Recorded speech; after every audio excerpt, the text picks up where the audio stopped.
Y hoy es un día especial para BIS porque nos acompaña, está con nosotros el embajador Nicolás Roncagliolo Higueras, director de la revista Faro, Diplomacia y Relaciones Internacionales, y además ha sido director general de Soberanía, Límites y Asuntos Antárticos de la Cancillería. Bienvenido, embajador. Buenos días, Néstor. Muchas gracias por la invitación. El tema es el acuerdo de paz con Ecuador.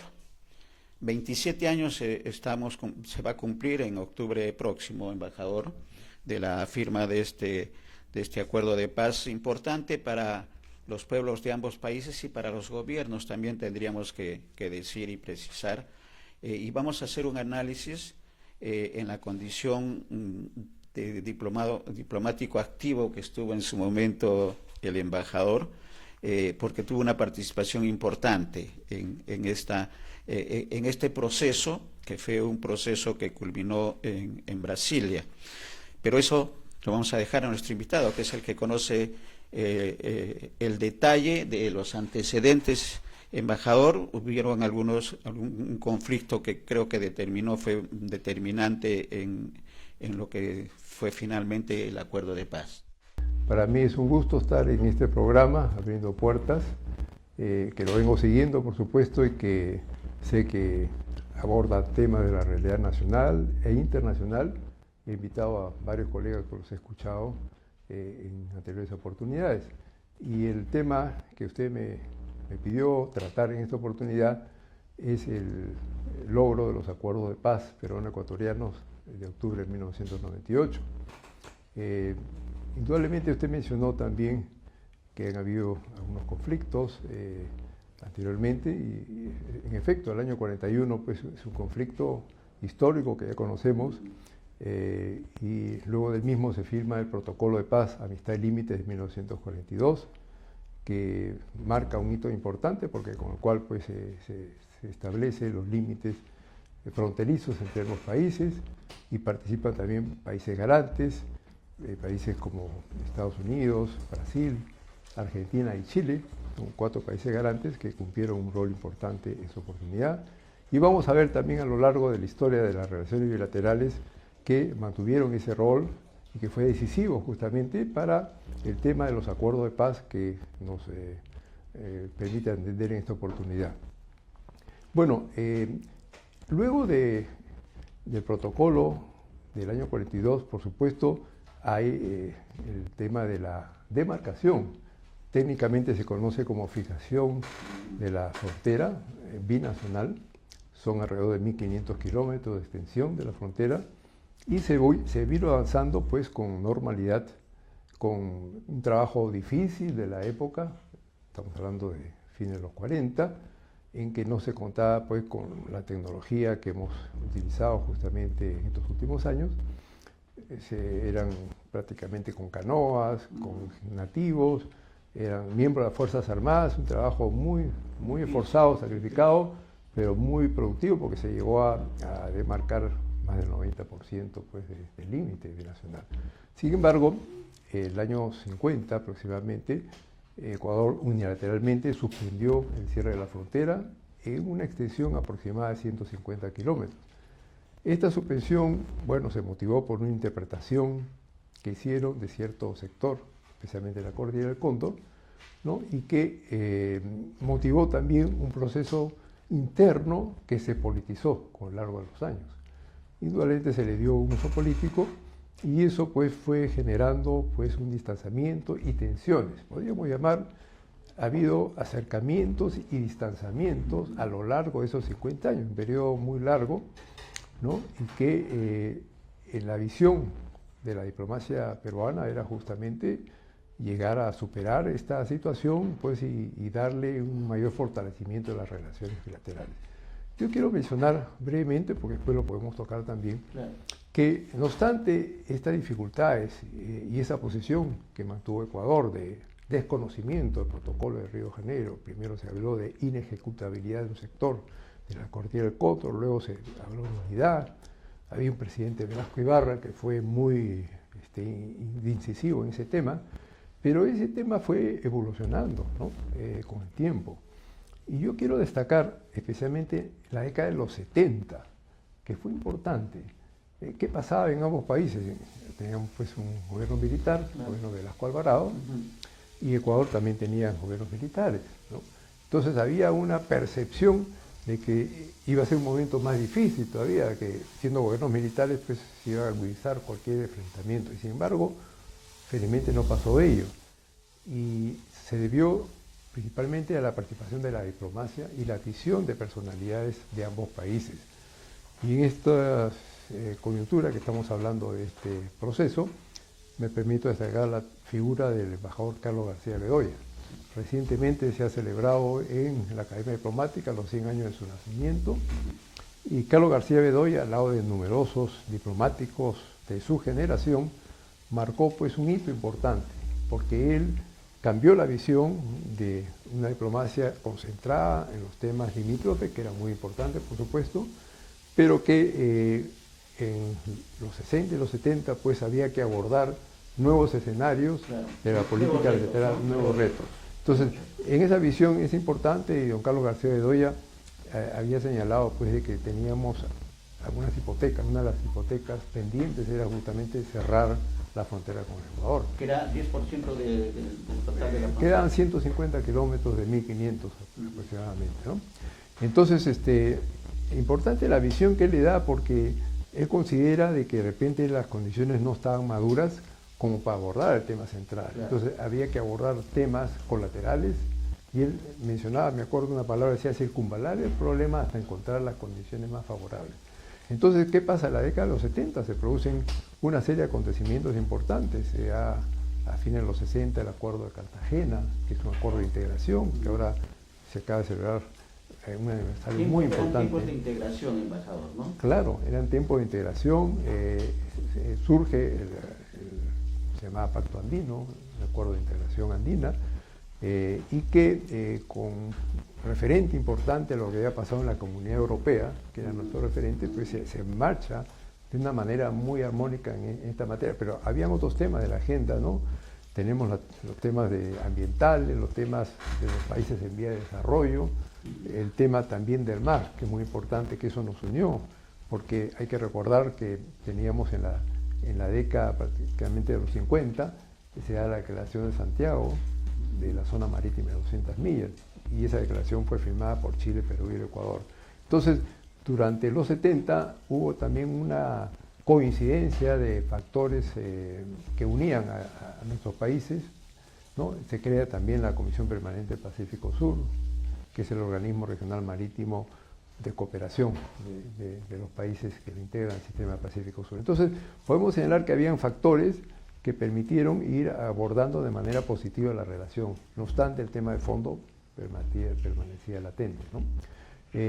Por eso es que yo quería destacar esa figura y el hecho pues, de llevar una diplomacia positiva, ¿no? Y los enfrentamientos se dieron en el 95 con Falso Paquicha, que además es el punto de quiebre, ¿se puede considerar el punto de quiebre? Los 80, Falso Paquicha, y luego ya en 95 se da el enfrentamiento de la Tocenepa, que es un enfrentamiento fuerte, concentrado pues en la cordillera del Cóndor. Entonces, esa circunstancia genera pues la necesidad de acudir nuevamente al esfuerzo diplomático, y se da el acuerdo de paz de Itamaraty, por lo cual se hace se da primero un acuerdo de tregua, ¿no?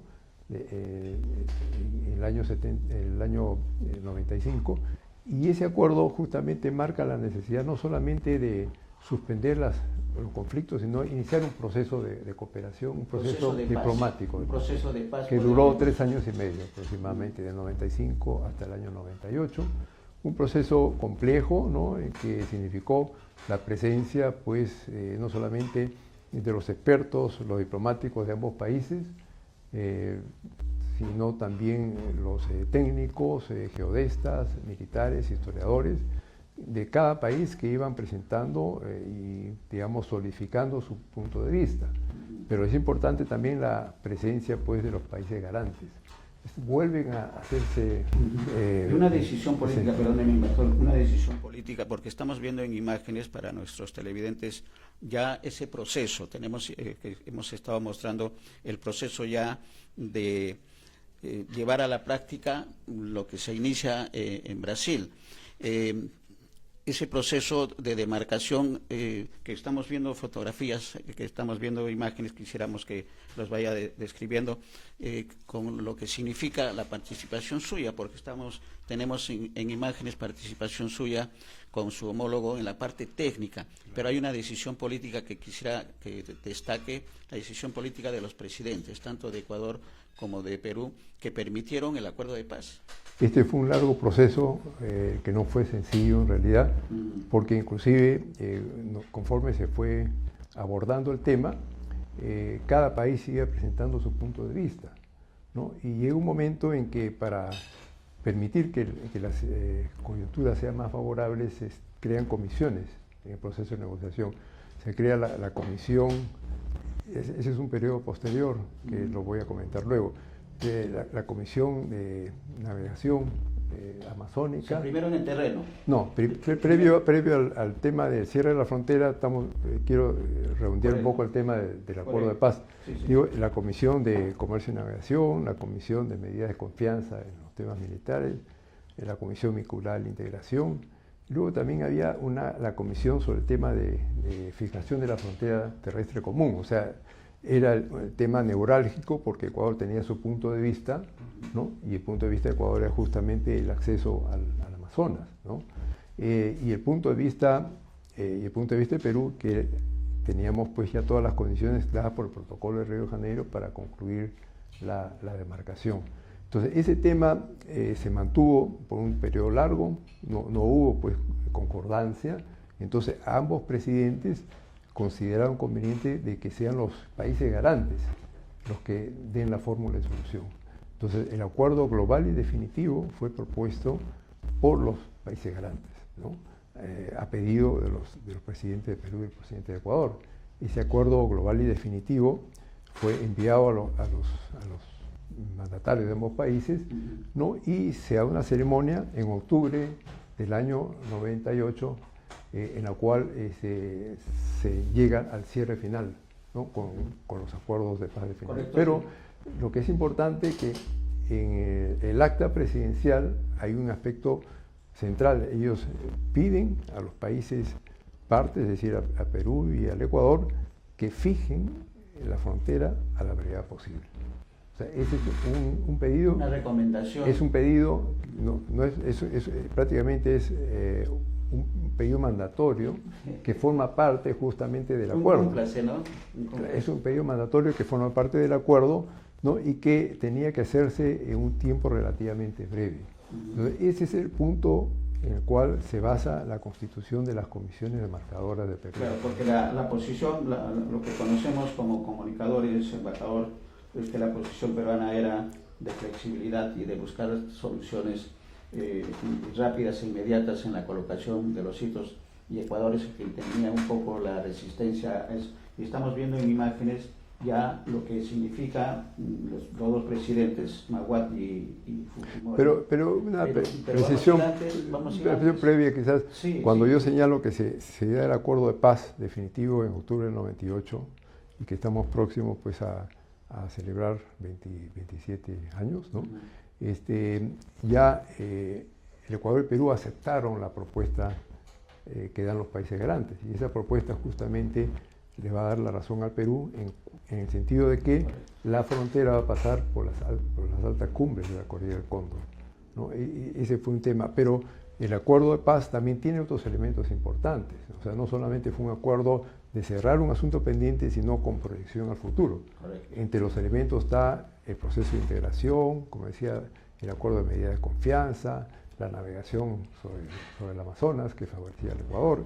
Entonces, esto significó un acuerdo con proyección hacia el futuro. Es un poco, yo creo que marca la diferencia en otros acuerdos de otros países, y podríamos decir inclusive que es un modelo de la diplomacia, porque la negociación fue larga, pero fue fructífera.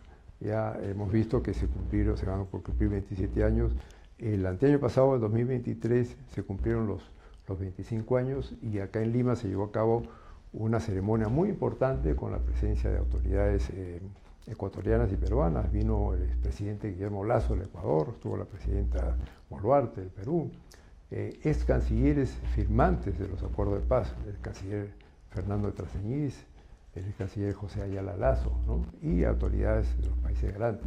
Esa ceremonia fue muy importante y paralelamente se llevaron a cabo actos culturales, el Teatro Municipal de Lima, se hicieron publicaciones tanto en Perú como en Ecuador, estableciendo que ese acuerdo permitió superar una serie de dificultades pasadas y pasar a una etapa de cooperación e integración. ¿Qué es lo que se vive ahora?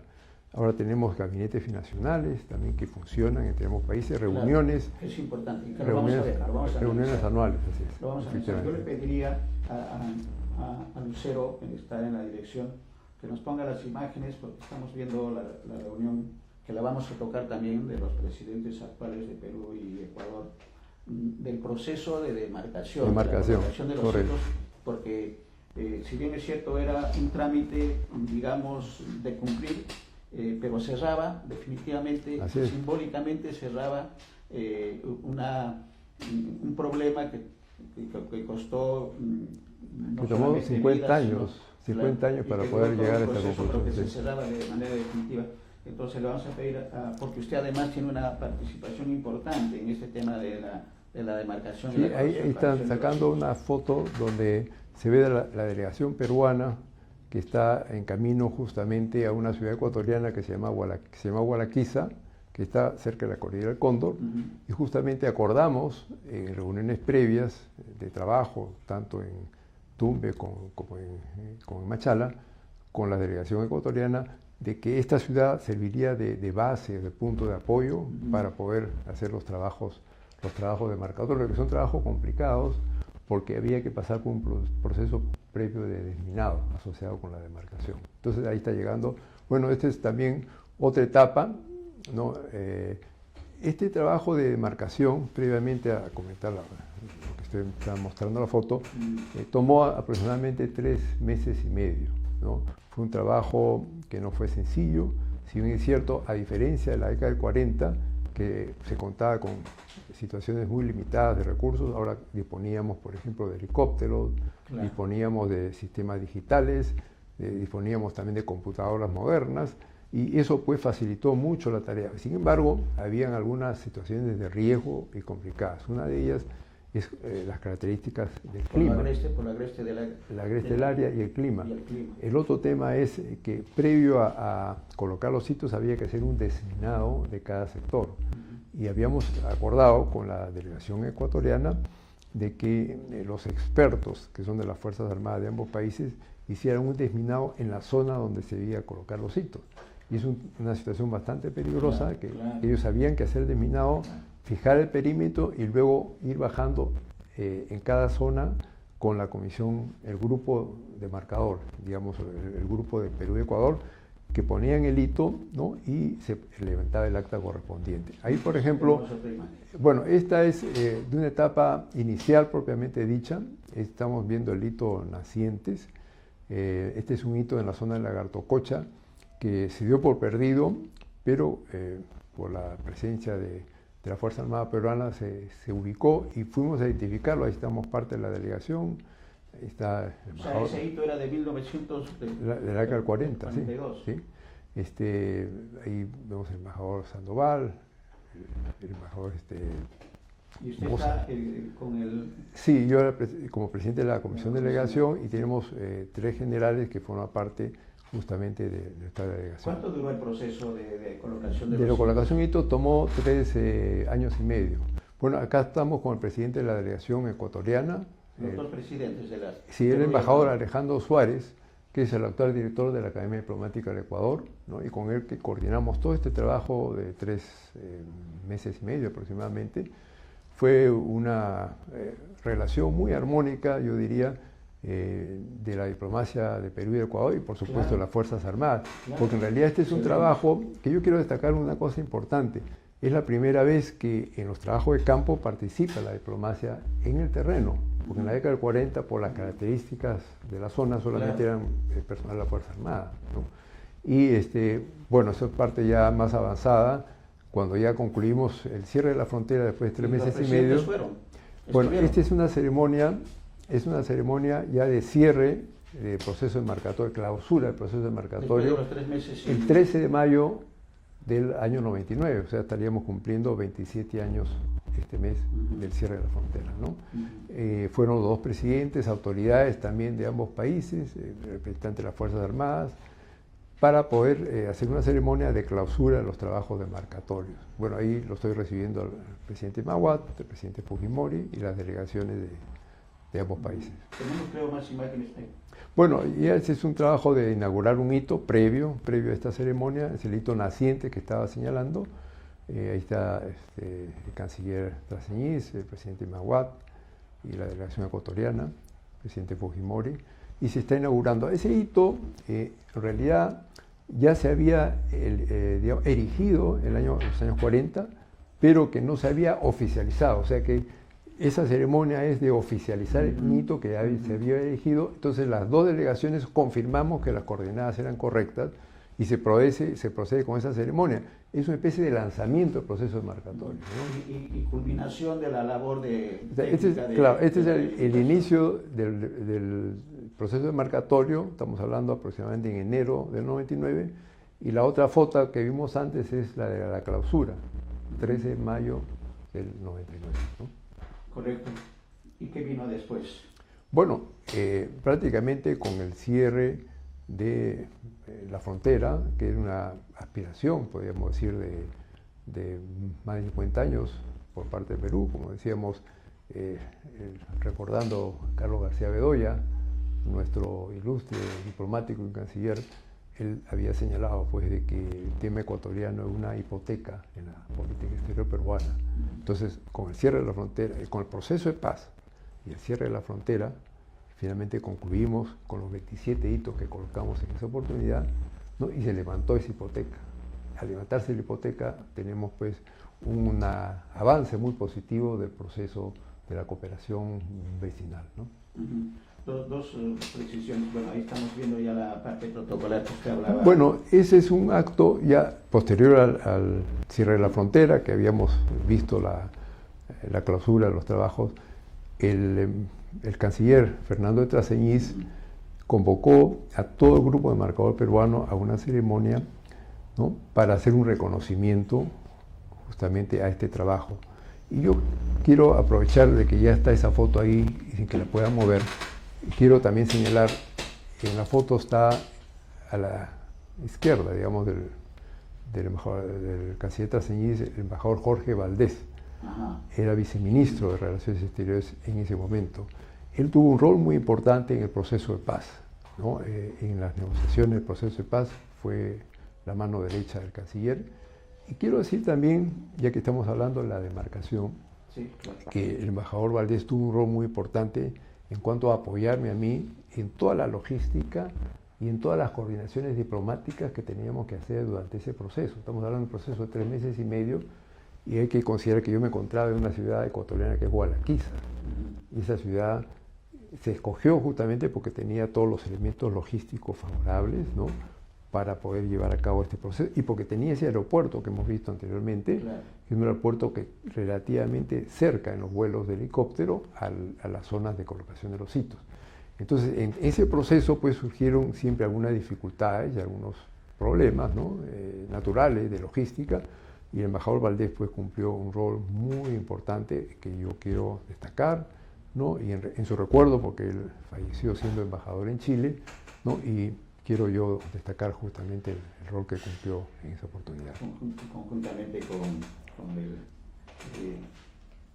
el canciller, que también claro, dio el inicio de este proceso de paz. Ahí estamos viendo, esta es imagen de Brasilia. Claro, es una foto ya de octubre, poco antes, hablando cronológicamente, ¿no?, de octubre del 98, en la cual pues se da la suscripción de los acuerdos de paz. Ahí está justamente el presidente Fujimori, el presidente Maguad, los presidentes de los países grandes, el presidente de Brasil, el presidente de Menem de Argentina, el presidente Frei de Chile, el representante de los Estados Unidos, ¿no? Y fue un acto muy importante, ¿no? En el cual pues se marcó un logro muy, muy fundamental en las relaciones bilaterales. Ahora, se cierra la frontera y los acuerdos de paz por recomendación de los países garantes, embajador, dejan una serie de recomendaciones. Bueno, lo que yo quería señalar es de que en esa ceremonia no solamente estamos el grupo de marcador del 99, sino también no hay esta foto porque no se ha conseguido alcanzar esa foto, también hay de marcador de los años 40. O sea, había un encuentro de marcadores de los 40 con los del 99. Y en el discurso que el canciller Traseñiz concluye señalando lo siguiente, y yo me permito leerlo, porque creo que es importante, y dice lo siguiente: tras más de medio siglo, por fin ha concluido la ejecución del protocolo de paz, amistad y límites, celebrado en Río de Janeiro el 29 de enero de 1942. Este es un logro histórico que merece ser ampliamente reconocido. Muchos desconocen el grado de entrega y alto sentido de responsabilidad que entraña ejecutar los trabajos de demarcación con Ecuador, tanto en los 40 como en este año.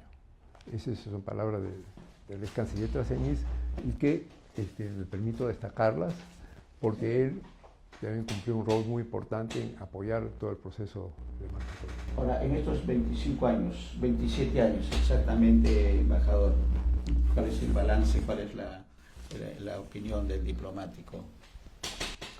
Bueno, yo creo que podríamos señalar que este proceso complejo, como dije, ¿no? Porque estamos hablando de retomar un asunto que había sido suspendido, ¿no? Que no había habido propiamente proceso directo de tratamiento del tema central, después de un conflicto del Alto Cenepa, que había sido muy intenso, produciendo muchas muertes de ambas partes, de ambos países, ¿no? Pero que yo podría decir que hay varios factores importantes, ¿no? En primer lugar, la voluntad política. Yo creo que es un aspecto importante. La voluntad de los presidentes del Ecuador y el último presidente que estuvo en el proceso, el presidente Máhuat y el presidente Fujimori, de llegar a un acuerdo de paz, ¿no? Y eso es importante porque hay una etapa de este acuerdo que se llama la etapa de la diplomacia presidencial, que no he tenido oportunidad de señalarlo. Es un momento determinado donde justamente sube al poder el presidente Máhuat y se había producido cierta tensión por un avance de tropas en la zona no demarcada, ¿no? Y eso podía generar un conflicto más grande. Entonces, en estas circunstancias, hay que señalar esto, que los presidentes tomaron, podríamos decir, las riendas directas del proceso de negociación y ellos ya comienzan a conversar directamente, ¿no? Además de sus equipos, por supuesto, de negociación, cancilleres, vicecancilleres, ¿no? Entonces, el rol de los presidentes creo que es importante porque marca justamente la voluntad política. El rol de las cancillerías es elemental, fundamental. Los cancilleres, los viceministros y todo el equipo negociador en el caso de Perú y en el caso de Ecuador también, ¿no? de apuntar a un objetivo principal que es lograr la paz, ¿no? Pero también hay que considerar del lado ecuatoriano, hay que mencionar también ello, hay un cambio generacional, ¿no? En la diplomacia, ¿no? Y también en la ciudadanía. Según yo he leído un libro del ex canciller Ayala Lazo, que fue el que dirigió el proceso negociador, donde él habla de que internamente ellos tenían que superar justamente una alta sensibilidad, y eso hay que reconocerlo, que no fue fácil, y la diplomacia que acompañó al canciller Ayala Lazo acompañó en un proceso de concientizar, dar a conocer a la opinión pública ecuatoriana a lo largo y ancho del Ecuador de que las circunstancias han cambiado y que había que esperar una solución y que había que buscar la paz y había que aceptar el resultado de la paz. Es importante.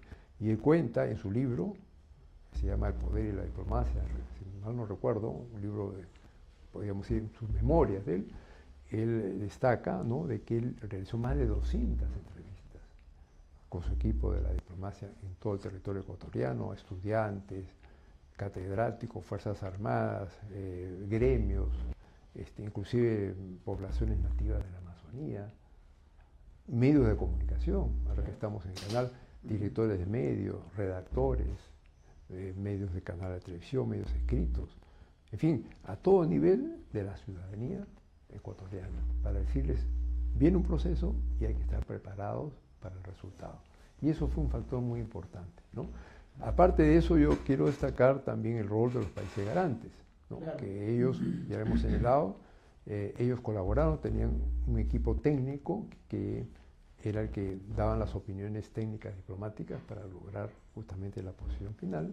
Y también la MOMET, que es justamente las fuerzas de representantes de los países grandes, como para separar las fuerzas, para evitar un enfrentamiento o un mayor acercamiento, ¿no? La MOMET fue un rol importante, y eran Fuerzas Armadas, eran Fuerzas Armadas representantes de los países grandes, ¿no? Entonces yo creo que la suma de todos estos factores, ¿no?, permitió ir encontrando un momentum político, porque uno analiza en diferentes circunstancias de carácter diplomático, hay un momentum en que las condiciones pueden favorecer y no hay que permitir que esa ventana de oportunidad se cierre. Yo creo que el momento era el adecuado, ¿no? Y con el apoyo de los países garantes se logró finalmente pues, la solución, el acuerdo global y definitivo, que significó cerrar la frontera de estos 150 kilómetros que quedaban. Y en ese escenario, embajador, y en el marco del acuerdo de paz, también se dieron el funcionamiento de organismos binacionales, que están en este momento vigentes. ¿Cuál es la evaluación que se tiene? Porque son compromisos compartidos en zona de frontera. Efectivamente, como yo señalé, lo importante es de que en el proceso de negociación, que fue complejo, se entendió de que no podía concentrarse en un tema técnico demarcatorio, ¿no? Que si bien es cierto era concreto, pero había que entender que habían pasado 50 años de la suspensión de la demarcación. Y esta suspensión de la demarcación y este proceso de sensibilización dentro del Ecuador había significado que había un elemento político de por medio. Entonces, habría que considerar este factor. Claro. Por ello, en el proceso de negociación se crearon comisiones como la Comisión de Integración y Vecindad, la Comisión para Navegación sobre el Río Amazonas, y también la Comisión de Medidas de Confianza, que es muy importante, de las Fuerzas Armadas para cooperar y coordinar actividades. Entonces, en ese proceso se entendía que la paz no era una paz que iba solamente a sellar un tema del pasado, sino a proyectar una cosa del futuro. Yo creo que ese fue el factor importante, ¿no? Y los países garantes entendieron muy bien esto y colaboraron de esta manera. Y celebramos, pues justamente decíamos, recientemente 25 años de los acuerdos de paz, esa ceremonia tan importante que se llevó a cabo en Palacio de Gobierno hace 2 años, 2023, ¿no? Inclusive, ya que mencionamos ellos, quiero señalar que la revista Faro, que dirijo, dedicó un número especial que se lo ha alcanzado a usted y también lo hemos repartido, que es digital, ¿no? Dedicado justamente a los 25 años de los acuerdos de paz. En ese número recogemos artículos de varios colegas diplomáticos, de analistas, inclusive reproducimos fotos de una exposición fotográfica que hizo Torre Tagle en la oportunidad, y en la revista recogimos las carátulas de todas las publicaciones que se hicieron en los últimos 5 años, podríamos decir, ¿no? Entonces, nosotros hemos también contribuido a difundir la importancia de este acuerdo, recogiendo justamente esta revista los puntos de vista y opiniones de diferentes analistas. Hay proyectos binacionales que tienen el compromiso de buscar el desarrollo y el progreso de las poblaciones fronterizas que están en vigencia, y eso es importante, pero además hay instrumentos de acercamiento y de buena vecindad que creo que por el lado ecuatoriano era mucho más difícil no tanto en el lado peruano, y encuentros binacionales, encuentro de presidentes igualmente, Sí. Que la última reunión se ha realizado no en el marco de esta programación de encuentros presidenciales y de gabinetes binacionales, embajador, sino también de presidentes, pero con la asunción de mando del presidente Noboa, Daniel Claro. Noboa, hace pocos días, la presidenta Boluarte ha estado en Quito, y han firmado convenios. Tenemos imágenes que vamos a acompañar a su comentario, Claro, cómo no. a su comentario de acuerdos importantes que tienen vigencia en estos tiempos para buscar temas como, por ejemplo, la descontaminación del Puyango Tumbes, que es uno de los temas. Claro. Son varios de los temas y conocemos más o menos en profundidad cada uno, porque estamos hablando de 9 cuencas binacionales, 9 cuencas hidrográficas, 2 que vienen al Pacífico y 7 que se van a la cuenca del Amazonas. Pero el Puyango Tumbes es importante por la contaminación ya bastante peligrosa para la vida de las personas, pero también de la vida animal y vegetal. ¿Qué comentario podemos hacer de la presencia de la presidenta Boluarte y la firma de los acuerdos recientes? Bueno, justamente la visita de la presidenta Boluarte fue con motivo pues de la inauguración del mandato del presidente ecuatoriano en Quito, ¿no? Es una ceremonia especial con la presencia de varios mandatarios y autoridades, y en esa oportunidad hubo un encuentro bilateral, una reunión bilateral que se reunieron ambos presidentes y los cancilleres de ambos países, y se suscribió un documento que es relacionado justamente con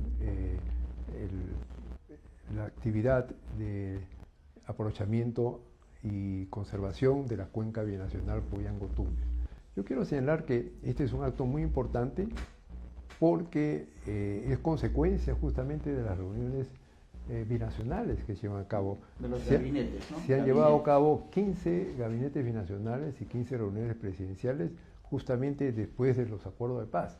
Y estos gabinetes binacionales son muy importantes porque permiten justamente visualizar los problemas latentes que hay en diferentes sectores, como por ejemplo el transporte. Se han avanzado mucho en el tema de infraestructura, el tema de establecer, por ejemplo, los controles migratorios en las zonas de frontera, también controles modernos y operativos, los temas educativos, los temas de salubridad, los temas también de la lucha contra la delincuencia transnacional, contra la minería ilegal. Es un conjunto temático que se va afinando año tras año, ¿no? Conforme pues se van reuniendo los presidentes. Entonces, en la última reunión, que ha sido en julio del año pasado, que fue en Lima, se firmó una declaración de los presidentes y también hubo un acta y un plan de acción, y parte de ello justamente es la firma de este documento que se hizo en esa oportunidad. Entonces yo creo que se está avanzando de manera positiva,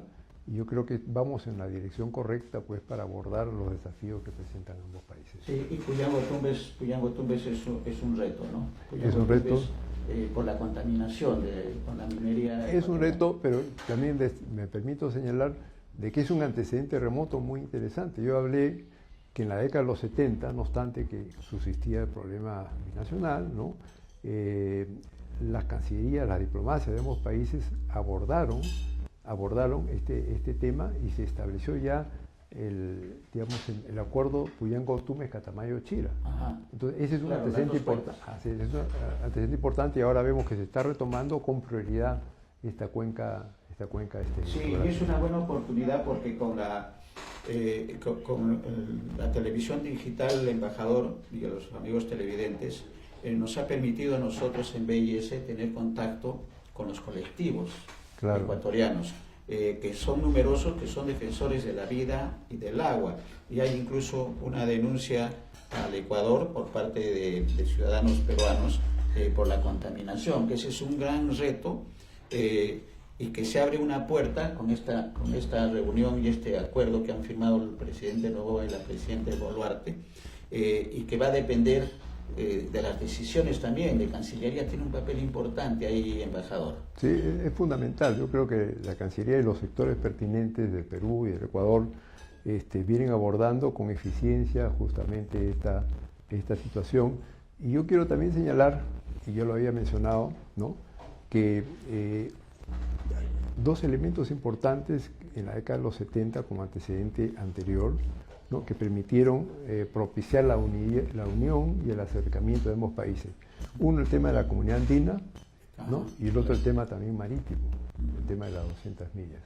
Y justamente en la actualidad, el secretario general de la comunidad andina es un peruano, el embajador Gonzalo Gutiérrez, y la secretaria general de la Comisión Permanente del Pacífico Sur, que tiene su sede en Guayaquil, es una embajadora, Elvira Velázquez, ¿no? Y yo creo que es un hecho importante a destacar porque están desarrollándose la labor en ambos sentidos, y yo creo que también hay que señalar de que hay que reforzar el área multilateral. Si bien es cierto, en el mundo estamos viviendo una etapa complicada de conflictos y dificultades, ¿no?, vemos también como que se ha desmerecido la acción de las áreas multilaterales. Yo creo que es una buena oportunidad para que nosotros en el área subregional vayamos fortaleciendo estos aspectos. Y recordando a Carlos García Bedoya, él decía que la política exterior peruana y sus intereses están basados en la historia y en la geografía. Y en la geografía mencionaba tres áreas importantes, ¿no?, la costa, los Andes y la Amazonía. Y en cada una de estas áreas se había desarrollado un mecanismo importante. En la costa, la Comisión Permanente Pacífico Sur, que es el organismo de cooperación marítima y que coordina las políticas marítimas de los países miembros. En los Andes está la Comisión la Comunidad Andina, en la Amazonía el Tratado de Cooperación Amazónica. Yo creo que debemos reforzar esas tres herramientas importantes de la diplomacia latinoamericana. Lo que nos permite invitarlo también, embajador, a un programa, una entrevista sobre este tema que está refiriendo en este momento de los intereses marítimos del Perú. En este escenario que usted ha hecho la descripción de costa, sierra y selva, la Amazonía es un reto, creo. ¿Qué opinión tiene? Sí, definitivamente, no, la Amazonía es un reto.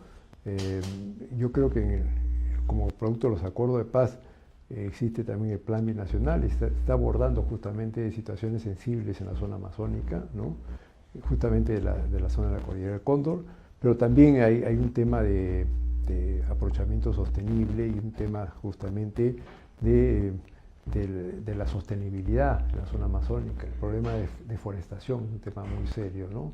Yo creo que el Tratado de Cooperación Amazónica debe cumplir un rol importante. Volviendo al tema del acuerdo de paz peruano-ecuatoriano, embajador, ¿cuáles son los retos? Bueno, los retos en la próxima década. No, yo creo que definitivamente,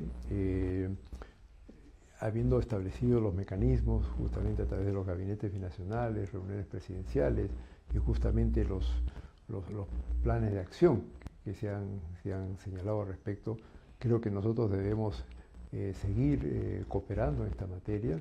Tenemos un tema sensible que es la minería ilegal, que es un tema complicado que se da en ambos países, y yo creo que ambos países hay que abordarlo, cada uno internamente como política nacional, pero también a nivel de cooperación.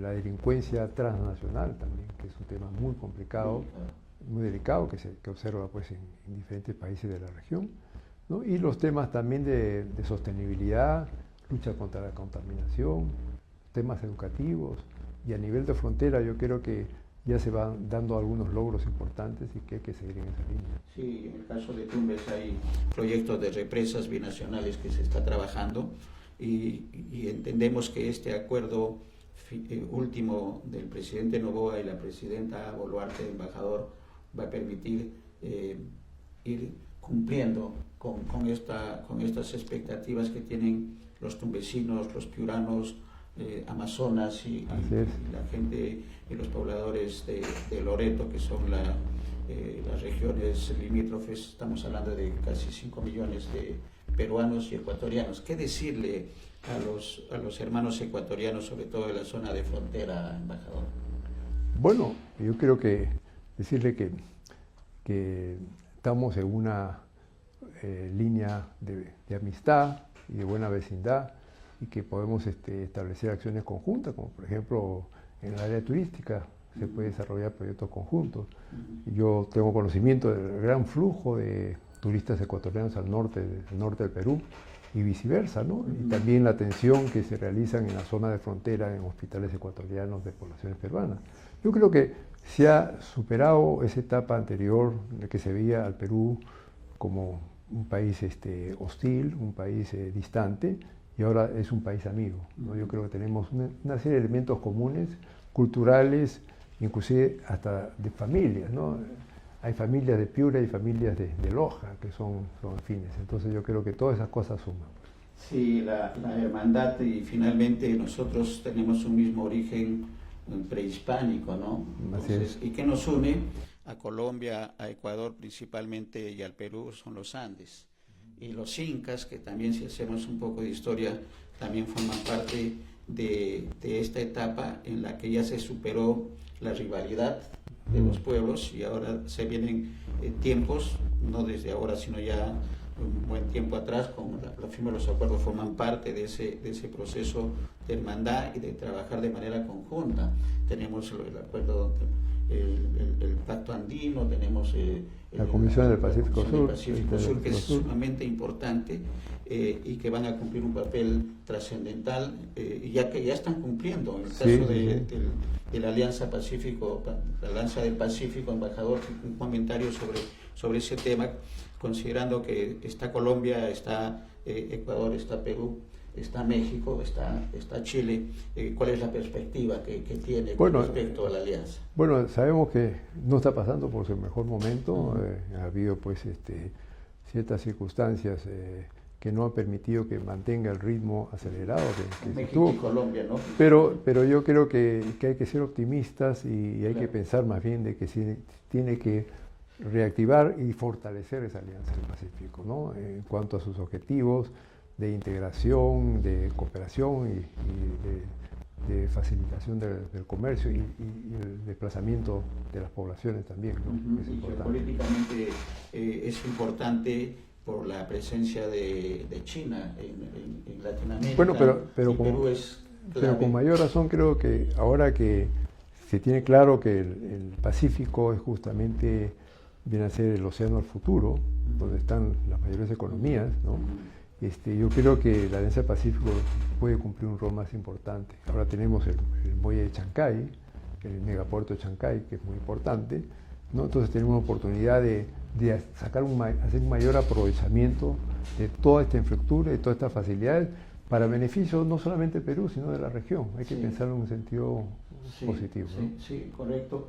Y reiteramos entonces que estos intereses marítimos del Perú puede ser un tema va a depender de es un tema latente. Tiempos, va a ser de sus tiempos, porque tiene que ver con varias acciones y varios instrumentos que se tienen que trabajar. Regresemos a Perú-Ecuador, al convenio. ¿Qué decirle a los tumbesinos, a los piuranos, a los hermanos de Amazonas y de Loreto, embajador? Yo creo que ellos ya sienten el cambio importante que se ha dado, ¿no? Y que debemos seguir en esa línea, y que hay que aprovechar las posibilidades de la cooperación y el desarrollo que hay en ambos países, ¿no? De acuerdo. Muchas gracias, embajador. ¿Está quedando algo en la agenda suya? No, agradezco el tiempo que nos ha permitido al canal de televisión y el programa Abriendo Puertas para abordar este tema que es tan importante en cuanto a la diplomacia y la relación de ambos países. Gracias, embajador. Nosotros en BIS Televisión Digital siempre decimos, somos un periodismo independiente que busca el desarrollo humano con justicia social, y que creo que lo que se está haciendo y lo que se ha hecho hace 27 años forma parte de ese proceso, de manera que para nosotros es un compromiso, y optimistamente, como usted también lo ha dicho, esperemos que se superen estas situaciones que se presentan como si fuera en una pareja o en una familia, ¿no? Si llevamos al terreno de la familia, pueden haber discrepancias en algún momento. Si hablamos de Colombia, y de México para lo que es la Alianza del Pacífico, pero todo tiene su momento y que creo que son momentos de unidad más que de discrepancia, y en esa línea nosotros vamos a estar siempre atentos, porque tenemos en agenda, embajador, también entrevistar nuevamente a los amigos de los colectivos que están en sintonía. Me dice producción que están en sintonía nuestro. Un saludo a todos ellos, sobre todo a los hermanos de la ciudad de Zaruma. Zaruma es una ciudad hermosa que tiene problemas por la minería legal e ilegal, embajador. Es una ciudad tipo Arequipa. Le hago mucha relación en su estructura colonial y todo, declarada además Patrimonio de la Humanidad, que está siendo como un queso. Están los socavones de explotación del oro, están interviniendo, entendemos ya la ministra del Ambiente del Ecuador, es la información que tenemos, y por eso es que estamos haciendo las coordinaciones de entrevista, que se está hundiendo la ciudad. Entonces, hay que tomar acciones como que en estos casos extremos, como también el de la contaminación del río Puyango-Tumbes, de manera que hay tareas, y lo importante es que haya tareas y que se cumplan, que creo que esa es la razón de ser. Gracias, embajador. Muchas gracias.